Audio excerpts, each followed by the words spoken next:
A new year often comes with new challenges. You start off strong with a list of resolutions and goals, right? But sometimes you lose steam sooner than expected. So joining me now to help everyone really kind of navigate their progress report and maybe press the reset button is licensed mental health counselor Shantala Boss. Shantala, so good to see you. You too, Meredith. As always. Okay, this is such a great reminder. So what makes this time of year so challenging?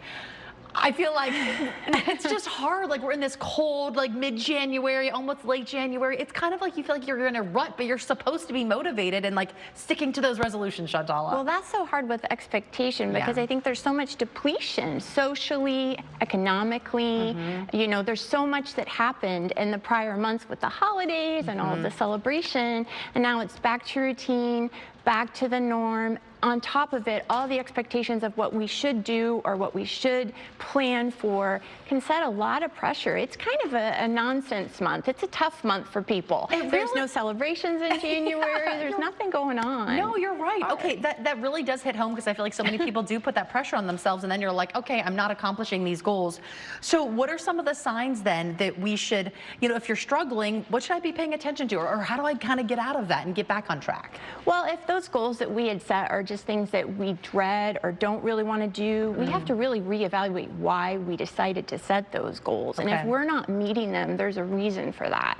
We've lost our purpose, we've lost our meaning in that. So we really kind of need to look at that and kind of reset where we're at.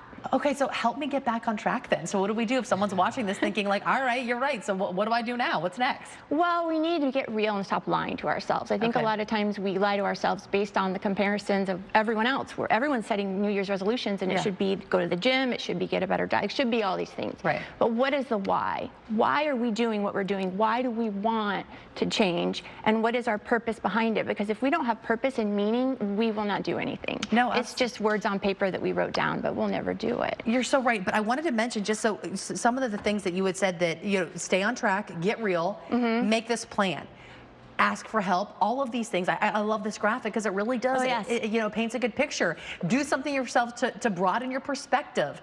Kind of take us through that, just the decluttering and the reframe of the resolutions. Well, after we stop lying to ourselves and we get real, really making a plan and figuring out what is it really that we want to see change and where is our drive and our focus, and can we reframe some of those New Year's resolutions that failed? You know, if it's I want to lose 20 pounds, maybe it's not. Maybe it's I want to feel better and healthy and strong. How do we reframe those? So that's how we make a plan and change those expectations of ourselves so that we can be successful in the new year. Okay, Shantala, what about if, you know, this is, we did like a gratitude jar, and I'm like, okay, everyone, we're going to put in what we're grateful for and what we're thankful for in this year, okay? And then at the end of the year, I want to look at that and kind of like read what everyone is saying.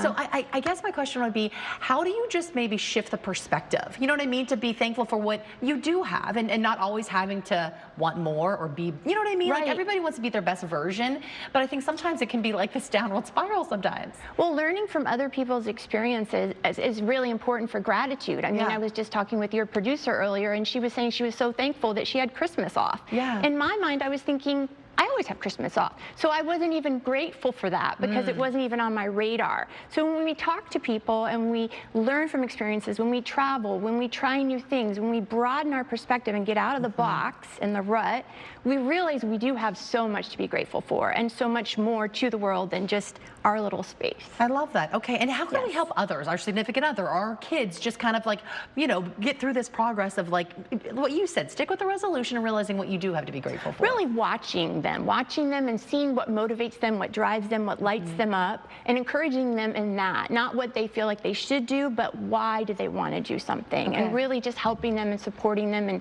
being their accountability partner. That's really helpful too. Okay, all right, goes both ways, right? Yes. And if someone is watching this today, they want to reach out to you, how can they make contact with you? My website is Boss Wellness LLC.